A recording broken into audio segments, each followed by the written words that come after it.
Hey, so good morning, my construction entrepreneurs. Just got in for the walk. I'm pumped. I'm gonna go ahead and do a video before I get to the real work that I need to do here. But let me share a little bit with you. I know some of you know my story. I'm gonna share a little bit about my story to help others out there to realize that there's really nothing that can stop them from starting their business. And hopefully this reaches more than just the construction community, okay? Because that's where I'm at. I'm a construction entrepreneur at heart, and that's what I do. But hopefully, my story can reach out past that community, and reach others that may be going through something similar, or may have been going through something, may have went through something similar, and just so you can know that there's nothing that really can stop you. So right now, I am 38.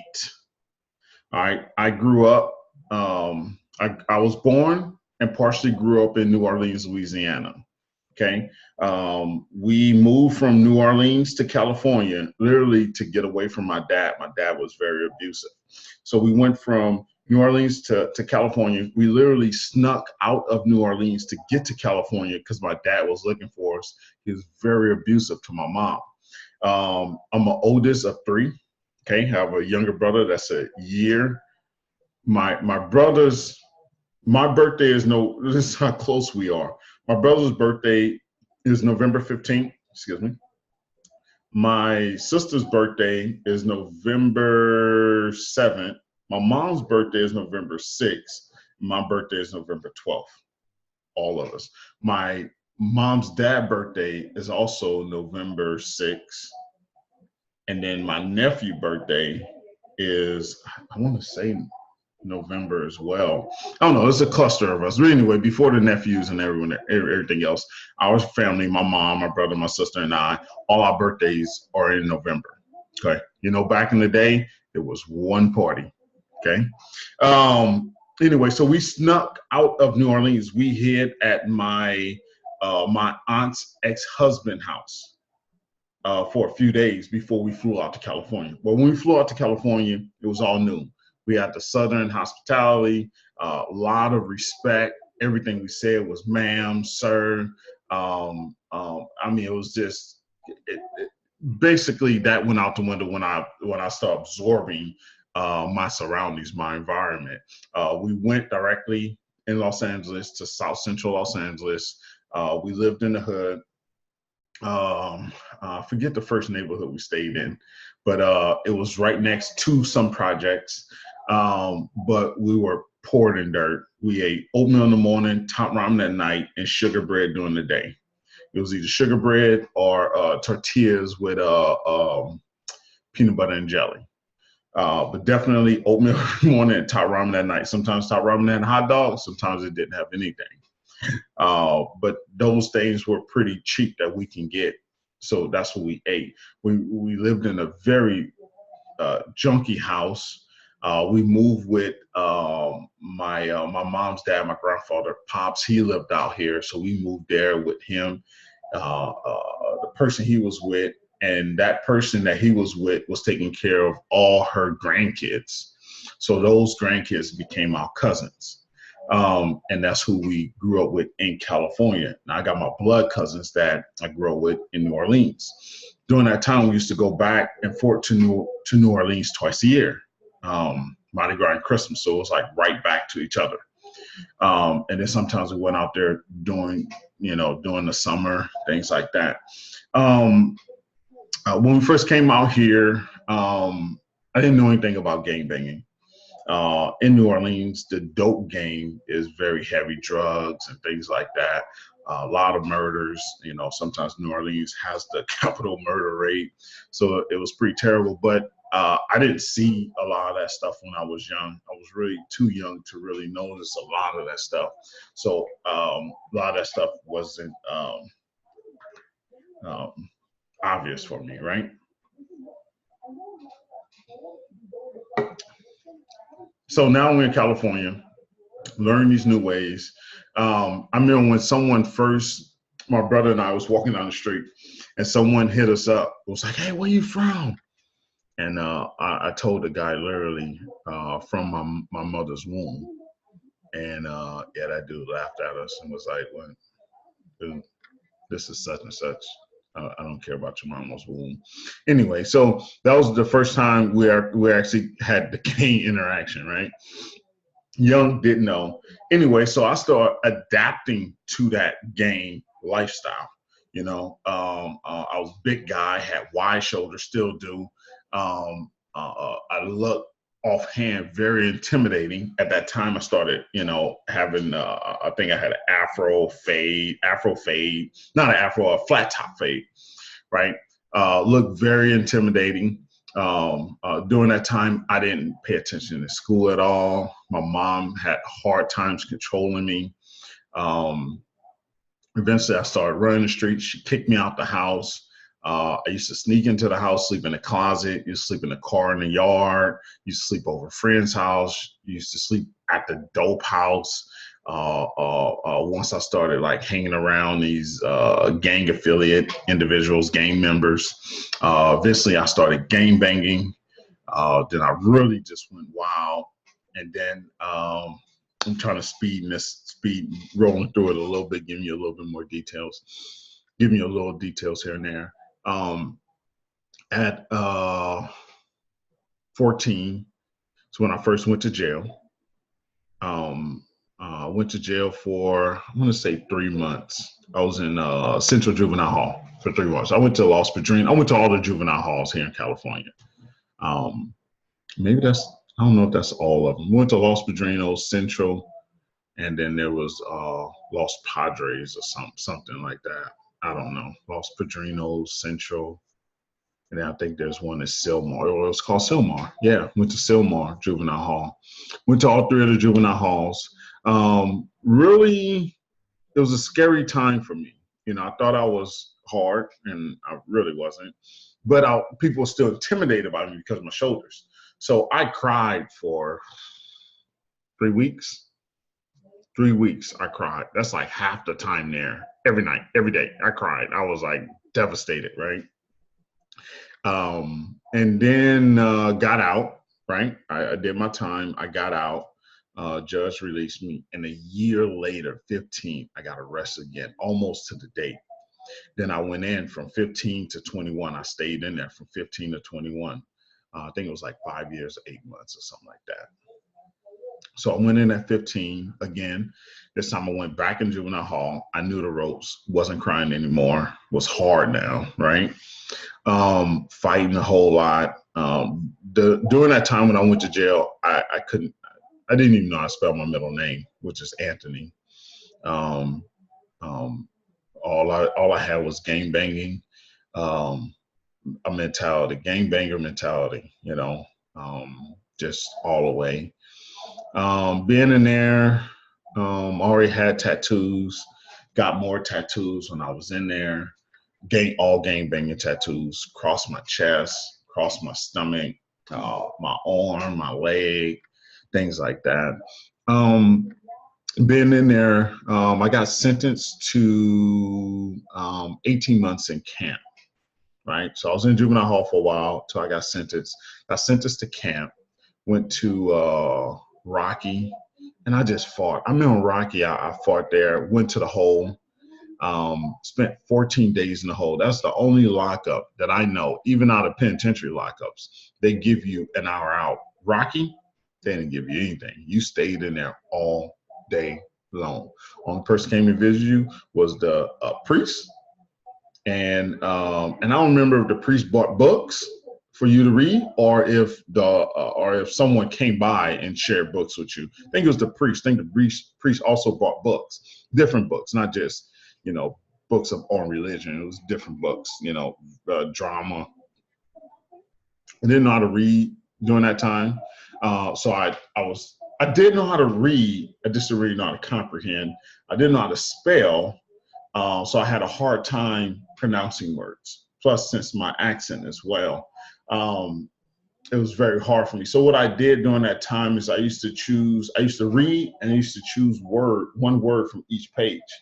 And I would memorize that word. And as I went 5 pages, I'll memorize that word, also look it up from the dictionary and realize and get the definition of that word as well. And then I'll just do that throughout the whole book. And I used to like reading Dean Koontz, Stephen King's, Down the Goins. Those are the books. Louis Amour, something like that, the Western guy. I read his books too. And I think that was about it, you know. Read some other books too that I can't recall. But anyway, that's what I did to teach myself how to read faster, better, know more words, increase my vocabulary. And that's what I did doing lockup only. When I wasn't in lockup, I was terrorizing. I tore it up, man. Fought every time. So anyway, so when I was in camp, I got filed on from camp because fighting and moving from different camps. Went to Challenger and Lancaster, went to Rocky, and I forget the other ones I went to. But after that, I got refiled on, went back to court, seen the same judge, which is Judge Dorn. During that time, he was a judge that was he wanted to be the mayor of Inglewood. I believe he became the mayor of Inglewood, Judge Dorn. You can look that up. So Judge Dorn was my judge, and later he became the mayor of Inglewood. Anyway, so I wound up going back to him. I think I did. He sentenced me to CYA. So now I forget how much time I had in CYA. I think I was supposed to finish out the rest of my camp time in CYA, which was the 18 months, which I didn't even make a year into before I got refiled on. I was terribly bad, right? So now I'm in CYA. CYA is like gladiator school, especially for young gang-banging individuals, like gladiator school. We fought all the time. So anyway, so I was in CYA, California Youth Authority, caught another case in there. And caught another case, and then they sent me to a penitentiary.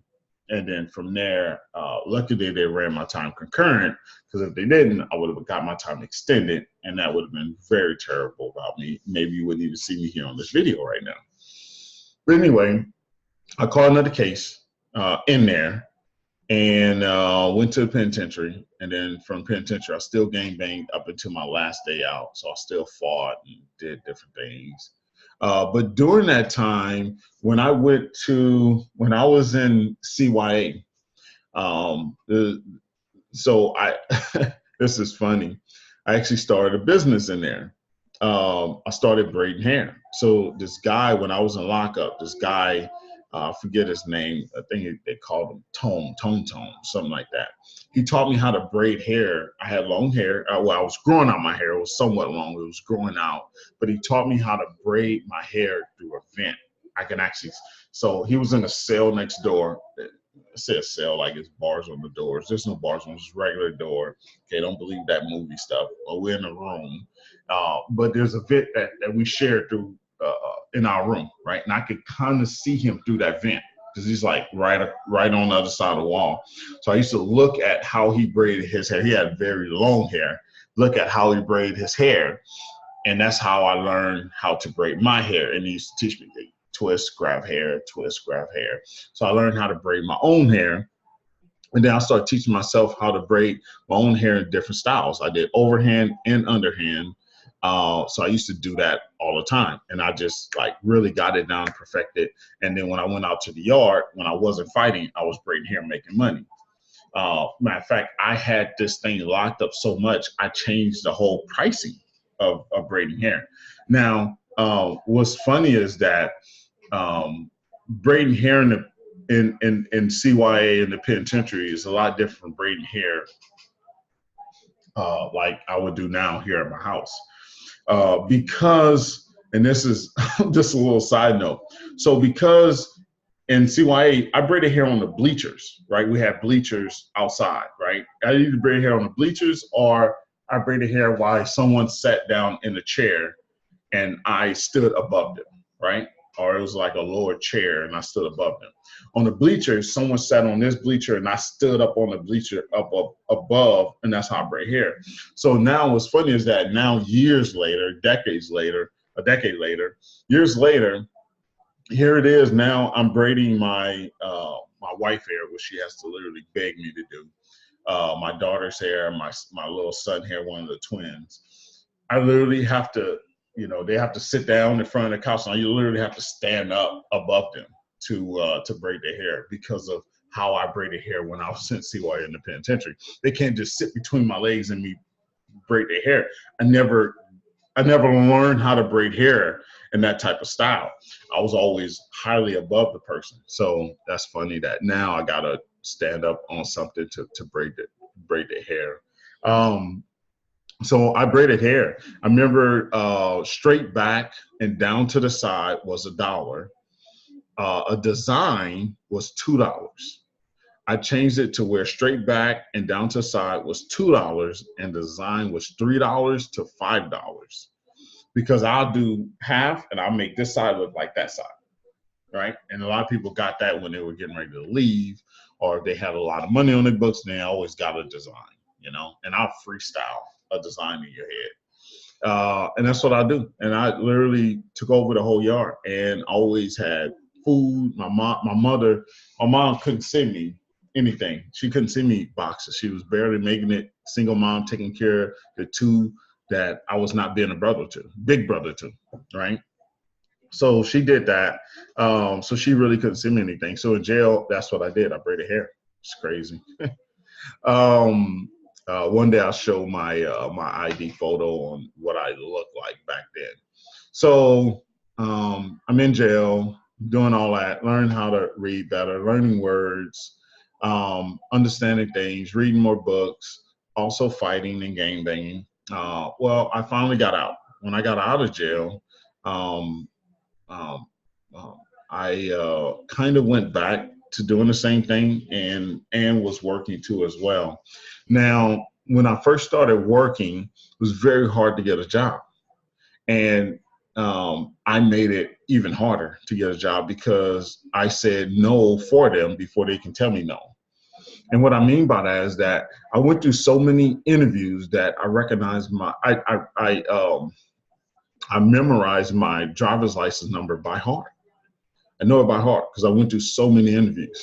But I remember they used to call me for a second interview, and I'll literally not go. I'll tell myself, oh, they found out. They know I got a record, and they're going to expose me at the interview. And I wouldn't even go. Can you believe that? They called me for a second interview, and during that time, I had a warehouse experience. I used to drive forklifts, and I wouldn't even go. Sort of like us. I remember back in the days when I first started contracting, I would beat my price down before I gave the owner a chance to beat my price down by judging what their financial status. Like I walk up to a house and be like, oh wow, they have a bad roof. Then if they're getting concrete done, they don't have a lot of money, so you need to charge them way less. You charge them bare minimum because their roof is not fixed, because the siding it needs to be repainted, and they don't have a lot of money. So to get this job, Tyrone, you need to beat your basically. So I used to actually beat myself out of the work before the employer can actually beat me out of work, which was sad. But a lot of people are going through that, right? They get out of jail, don't know where to start, and things like that. So the first job I got was a job that my brother was at and my cousin was at. And the owner did not want to hire me because my brother and my cousin already worked there. It was a small company. They had about maybe 6 to 8 employees, maybe 6. 1, 2, 3, 4, 5, 6, maybe 8 employees. So, but I needed work. I couldn't find work. So what I did was I know his father. His name was Randy Lewis. And the first company I worked for is called SoCal Computer Recyclers. This is just before CRTs became hazardous waste, right? Hazardous waste. CRTs, the TV monitors became hazardous waste. His father was in jail for fraud or something. So I knew he can relate to me. So I actually went in there and I offered to work a week for free to get the job. I asked him, I said, hey, I work 7 days for you for free. If you like it, at the end, hire me. If you don't, I walk, I go get another job. And I kicked tail and I worked for 7 days, literally for free. He did not pay me. He did not come back and say, hey, buddy, here, you did a great job. Here is it. No, I didn't get paid at all. Okay. Anyway, but it was great. I caught the bus there, got there early, stayed late. I put it in, and I continue to put it in that same way up until I left that company. And when I left, that's when I got into construction. When I got into construction, I actually offered to work 1 day for free, not the week. I actually worked 1 day for free. So eventually, I moved from that company, went and found a construction company, and offered to work a day for free. And we worked, the first day we worked was in Big Bear, California, different altitude. Oh my gosh, it was hard on me. I went from a warehouse job to a construction job, and that was brutal. I was carrying 2x12s by 16 feet form board. Like, I had dudes picking up 2 and 3 of them. I was picking up 1. I had trouble. I knew a technique on how to lift it, push it on a truck, and then, like slide it up high and then allow it to bounce back and lay flat. Didn't know how to do that. I had so much trouble. The next day I had court, and I was glad I had court, because other than that, I probably would have quit. So court gave me my break the following day. Very small company, so he allowed me to take off, but he loved my work ethic. So he allowed me to come back on after that. Usually you quit, you take off on the second day without actually telling someone. I don't know maybe I told him. Anyway, you quit, you take off on the second day. It's not good for any type of employment, right? So quit, and I came back after that, started working, started learning. I really didn't fall in love with the concrete, I was not really taking it seriously. I was only a laborer, literally shoveling concrete every day, all day. And then one day we started getting into decorative concrete, and I fell in love with the decorative concrete and how it looked. We did this patio, and made it look like wood, and I was there from the start to finish. And that's what made me want to look into getting my license. And I got my license back in 2005, and it was good. Yeah, 2005. Got my license in 2005, and the company I was working for, the owner that I later wound up partnering up with years later, crazy story, I had him sign for my license. So that was good. Then you guys already know about the deals I ran into with, up into getting my license, and that hassle, and how my record, my criminal background almost stopped me from getting my license. But that's a little story about me and what I went through to get to where I'm at now. So that tells you that nothing should be able to stop you. You can get there. It doesn't matter. All you do is have to want to win. You have to want to win. That's it. You have to want to win for 2018, 2019, 2020, 2021. Whenever you're ready to do it, you have to want to win. Realize that you do have an advantage. Some way, some form. If you have that desire, then go for it. Just realize that, like my boy Gary Vee says, a lot of things we do and don't do is because of the judgment of others. What our wife thinks, what our boyfriend thinks, what our husband thinks, what our cousin, our aunt, our mother, especially mom, especially dad, what they would think if we do something or don't do something, or if we do something and fail at it, right? And now social media is this whole big place where it's a part of your life.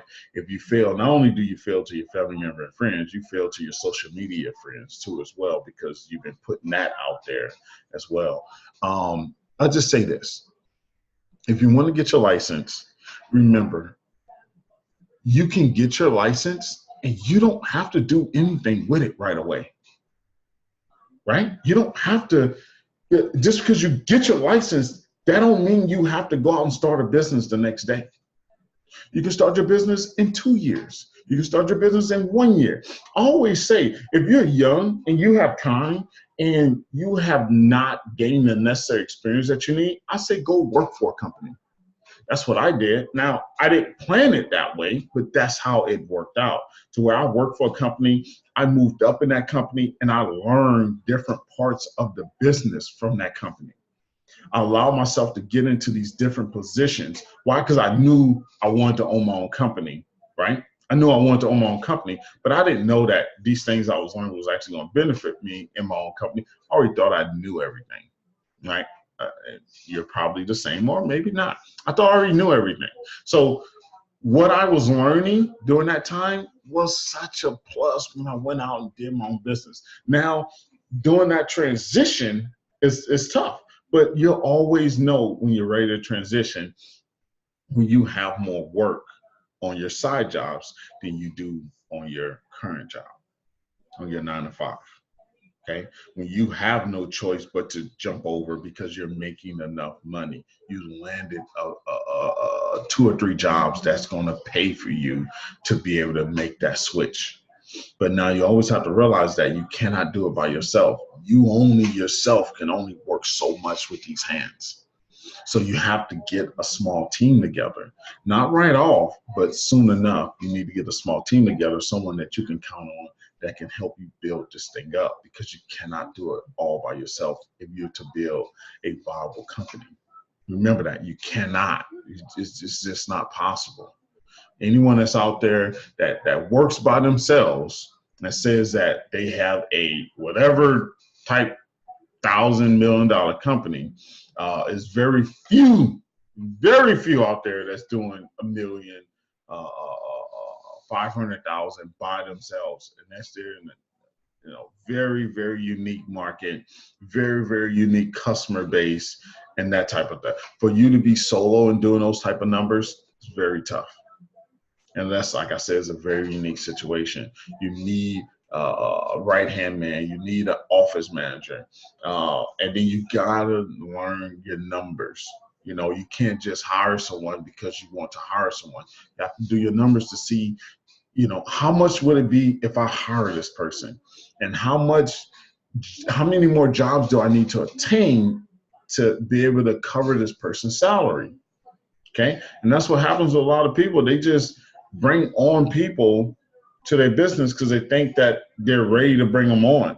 You have to make it has to make sense, right? And you have to know your numbers. Now, just because your numbers are not there, you need to know what numbers you need to be at to keep that person on board. You may need to bring in another 6 jobs at $20,000 a piece. Can that person bring in that work? Can that person release your time enough for you to bring in that work?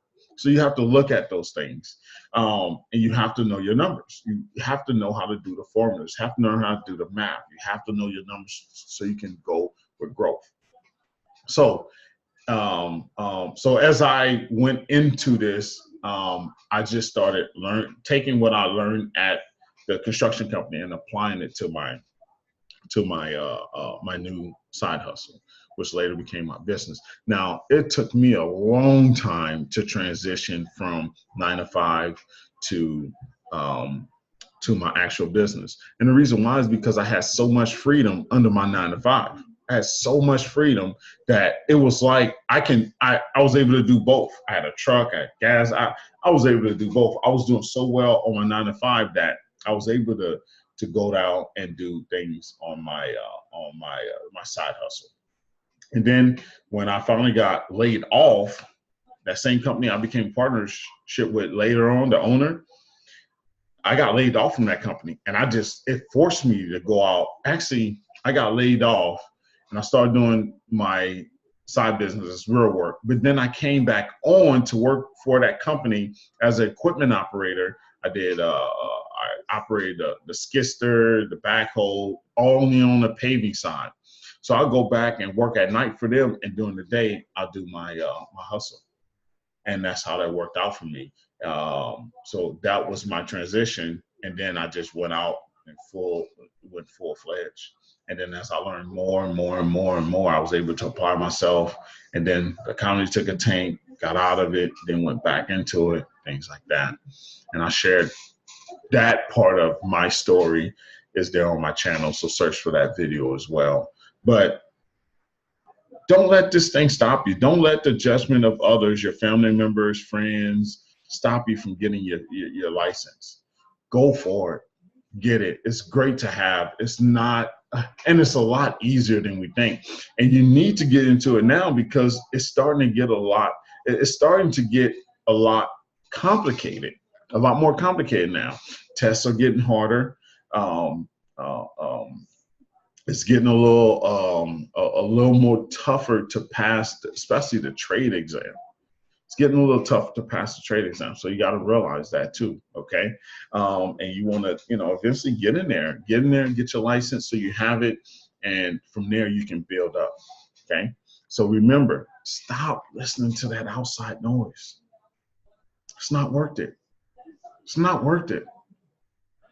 Get what you want to get. And you can build it later or build it right away, wherever you're at with it, okay? And don't matter how old you are.